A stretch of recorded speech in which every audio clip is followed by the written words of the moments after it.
السلام علیکم ورحمۃ اللہ وبرکاتہ نحمدہ ونصلی علی رسولہ الکریم اما بعد بسم اللہ الرحمن الرحیم۔ ہمارے تمام جو ہے دیکھنے اور سننے والوں کے لیے ہم نیک خواہشات اور دعائیں اللہ تعالیٰ سے کرتے ہیں اور امید رکھتے ہیں کہ آپ تمام حضرات جو ہے خیر و عافیت سے ہوں گے۔ میرے ساتھ میرے بہت پیارے بھائی عبید اللہ جو ہیں وہ آج ہمارے بیچ میں تشریف لائیں۔ ہمارے چھوٹے سے ایک پوڈ کاسٹ میں وہ ہمارا ساتھ دیں گے۔ ہم ایک جنرلی جو ہے کچھ باتیں کریں گے آپس میں اور حالات کا جائزہ لیں گے کہ جس طریقے کے حالات دنیا میں اس وقت چل رہے ہیں تو اللہ کے رسول صلی اللہ علیہ وسلم کی طرف سے اور قرآن مجید میں اس کے بارے میں کیا آگاہی تھی اور ایک عام مسلمان ان سچویشن کے اندر کس طریقے سے اسٹرگل کر رہا ہے اور آگے ہم جو ہے کس طریقے سے جو حالات آنے والے ہیں اپنے ایمان کو کس طرح محفوظ کر سکتے ہیں۔ تو عبید اللہ میں آپ سے یہ پوچھنا چاہوں گا کہ جیسے اللہ کے رسول صلی اللہ علیہ وسلم کی حدیث ہے، حدیث بھی بخاری کی ہے۔ بخاری ایک حدیث کی کتابوں میں بہت زیادہ معتبر کتاب ہے اور کافی بڑا درجہ رکھتی ہے۔ تو اس میں ایک حدیث ہے، حدیث نمبر 7068 ہے۔ اس میں حضرت انس بن مالک رضی اللہ عنہ سے روایت ہے۔ اس میں چند لوگ جو ہے حضرت انس رضی اللہ عنہ کے پاس آتے ہیں اور عرض کرتے ہیں کہ اس وقت کا جو بادشاہ تھا حجاج، وہ حجاج کے بارے میں یا اس کے طرز عمل کے بارے میں ذکر کرتے ہیں، کہتے ہیں کہ مطلب بہت بروٹلی بیہیویئر کرتا ہے لوگوں سے اور بہت تشدد کا نشانہ بناتا ہے لوگوں کو۔ تو اس پر حضرت انس رضی اللہ عنہ یہ کہتے ہیں کہ ابھی تو تم پر ایک وقت ایسا آئے گا، ایک وقت ایسا آنے والا ہے کہ تمہارا ہر آنے والا دن گزرے ہوئے دن سے بدتر ہوگا۔ یہ رسول اللہ صلی اللہ علیہ وسلم کی حدیث کو حضرت انس نے کوٹ کیا۔ تو کیا لگتا ہے ہمیں دیکھ کر کے آج کا اگر ہم وقت دیکھیں تو کیا یہ وہ وقت آ نہیں گیا ہے یا یہ وہ وقت چل نہیں رہا ہے؟ جس طریقے کی دنیا میں حالات بنے ہوئے ہیں، حالات چل رہے ہیں، مسلمان پریشان ہیں، مسلمان ہی پریشان نہیں ہے بلکہ ہر مظلوم پریشان ہے، وہ چاہے کسی بھی قوم مذہب سے تعلق رکھتا ہو۔ اس وقت کے بارے میں آپ کیا کہنا چاہیں گے؟ مطلب کس نظریے سے اس کو ایک عام مسلمان دیکھتا ہے؟ آپ بھی ایک مسلمان ہیں، میں بھی ایک مسلمان ہوں اور اس طریقے سے ہمارے دیکھنے سننے والے بہت سے ناظرین ہیں، تمام حضرات ہم بتانا چاہیں گے اپنے ان ویورز کو کہ کس طریقے سے ہم کیا سوچتے ہیں۔ دیکھیے، اس حدیث کی اوپر اگر ہم تھوڑی روشنی ڈالیں اور بات کریں جس طریقے سے حضرت انس نے اس حدیث کو ہم تک پہنچایا، تو آنے والے دن ہمارے اوپر گزرے ہوئے دن سے زیادہ مشکلات والے ہو رہے ہیں اور یہ چیزیں ہم دیکھ رہے ہیں۔ کس طریقے سے اس وقت حجاج تھا، اس وقت ہمارے ظالم حکمران موجود ہیں۔ اسی طریقے سے یہ ظالم حکمران ہمارے اوپر جو آج حکمرانی کر رہے ہیں، اس کی جو اصل اگر ہم وجہ دیکھیں وہ ہم خود ہی ہیں۔ اس میں عبید تمہیں ایسا نہیں لگتا کہ قرب قیامت کی جو نشانیاں اللہ کے رسول نے بیان کی ہیں، اس میں سے ایک بات یہ بھی بیان کی تھی اللہ کے رسول نے، رسول اللہ صلی اللہ علیہ وسلم نے فرمایا کہ ایسے لوگ حکمران ہوں گے جو نااہل اور جاہل ہوں گے اور حق کے مخالفت کریں گے۔ بالکل، یعنی وہ نااہل بھی ہے، یعنی اس چیز کے وہ اہل نہیں تھے جس چیز پہ وہ بیٹھے ہوئے ہیں، اور وہ کیا کریں گے؟ جاہل۔ بالکل، اگر ایک ایجوکیٹڈ آدمی ہوتا ہے، کوئی ایک ایجوکیٹڈ پرسن ہوتا ہے، ایک پرسنالٹی ہوتی ہے، تو وہ مطلب جس طریقے سے ڈسپلن سے اپنی زندگی کو سنوارتا ہے اور جس معاشرے میں رہ کر کے وہ ڈسپلن سیکھتا ہے، تو اسی طریقے سے وہ اپنے ملک کو اور تمام جو اس کی رعایا ہے اس کو چلانے کی کوشش کرتا ہے۔ لیکن اگر وہ جاہل ہو جائے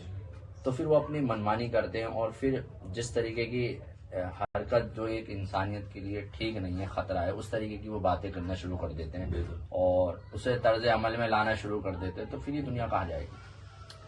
دیکھیے، اسی حدیث کے مطابق اگر ہم دیکھیں موجودہ حالات کو تو ہم دیکھ سکتے ہیں ہمارے سروں پہ جو سائے ہیں وہ جاہل حکمرانوں کے ہیں اور چاروں طرف نفرت پھیل چکی ہے، نفرت وہ پھیلا رہے ہیں اور جس کی وجہ سے نقصانات مسلمان کو میں نہیں کہوں گا، مسلمان کے ساتھ ساتھ ساری انسانیت کی اس کا نقصانات بہت رہی ہے۔ کسی پہ ظلم ہو رہا ہے، کسی مسلمان پہ نہیں، کسی غیر مسلم پر بھی ظلم ہو رہا ہے کیونکہ نفرت چاروں طرف پھیل چکی ہے۔ جس کی ایک تازہ مثال جو ہے مڈل ایسٹ کے اندر جو یو ایس اسرائیل ورسز ایران میں وار جو جاری ہے، اس میں ایران کا یہ کہنا کہ یہ ہم پر انٹرنیشنل لا کے خلاف ورزی ہے جو یہ اٹیک کیا گیا ہے، بالکل۔ اور بلا کسی وجہ کے وہ اٹیک کر دیا گیا ہے، حالانکہ کسی ملک کو ایسے تشدد کا نشانہ بنانا بالکل یہ ان کے ملک اور ان کی عوام کے جو ہے حقوق کے خلاف ورزی ہے، اور جو انٹرنیشنل لا جو بنا ہوا ہے اس کے خلاف بھی ہے، بالکل ٹھیک نہیں ہے۔ تو حالات کو دیکھتے ہوئے کیا یہ لگتا ہے کہ ہم قرب قیامت میں داخل ہو چکے ہیں، حالات چل رہے ہیں؟ دیکھیے، جیسے کہ اللہ کے رسول صلی اللہ علیہ وسلم نے ہمیں بہت ساری نشانیات بتائی ہیں، کیونکہ صحابہ کرام پوچھا کرتے تھے یا رسول اللہ قیامت کب آئے گی، تو اللہ کے رسول کہا کرتے تھے کہ مجھے اس کا علم نہیں ہے، اللہ کو اس کا علم ہے کہ قیامت کب آئے گی۔ لیکن صحابہ کرام نشانیاں پوچھا کرتے تھے، تو ان میں سے تقریباً کتنی ہی نشانیاں ایسی ہیں کہ ہم اور آپ لوگ دیکھ چکے ہیں کہ مکمل پوری ہو چکی ہیں، کچھ چند بچی ہیں جو اب پوری ہوتی ہوئی دکھ رہی ہیں۔ تو جہاں تک میں اس بات کے اوپر کہنا چاہوں گا، تو مجھے ایسا لگتا ہے کہ ہم آخری وقت کے دور کے اندر داخل ہو چکے ہیں۔ اور اب میں ہی یہیں سے آپ سے ایک سوال پوچھنا چاہوں گا کہ اس بڑھتے ہوئے دور کو دیکھ کر، اس بڑھتے ہوئی ظلمت کو، ہر چیز کو دیکھ کر، جو ہم مڈل ایسٹ میں دیکھ رہے ہیں، اپنے ہندوستان میں دیکھ رہے ہیں، تمام ممالک کے اندر دیکھ رہے ہیں، تو ایک سوال ذہن میں یہ اٹھتا ہے کہ کیا مسیح دجال کا دور قریب ہے؟ کیا اس کے دور کے ہم قریب آ چکے ہیں؟ یا یہ سوال کہ کیا وہ آ چکا ہے، یا یہ چیز کیا وہ اپنی پلاننگ سے سارے جتنے بھی مڈل ایسٹ میں چیز ہو رہی ہیں وہ یہ کرا رہا ہے؟ یہ کیا اس کے اوپر ہمیں وضاحت کے طور پر ہماری ویورز کو بتائیں کہ کیا وہ دجال آ چکا ہے، یا اور اس کا کیا پلانس ہے جو ہم سمجھ سکیں؟ دیکھیے، اگر دجال کی ہم جہاں تک بات کرتے ہیں تو دجال ایک ایسا فتنہ ہے کہ جس کو اللہ کے رسول صلی اللہ علیہ وسلم نے فرمایا ہے کہ آنے والے وقت میں آدم سے لے کر کے آخر زمانے میں جتنے فتنے آنے ہیں، یعنی جتنی خرابیاں دنیا میں پیدا ہونی ہیں، ان آنے والے فتنوں میں سب سے بڑا اور سب سے ڈینجرس فتنہ جو ہے وہ فتنہ مسیح الدجال کا ہے۔ اور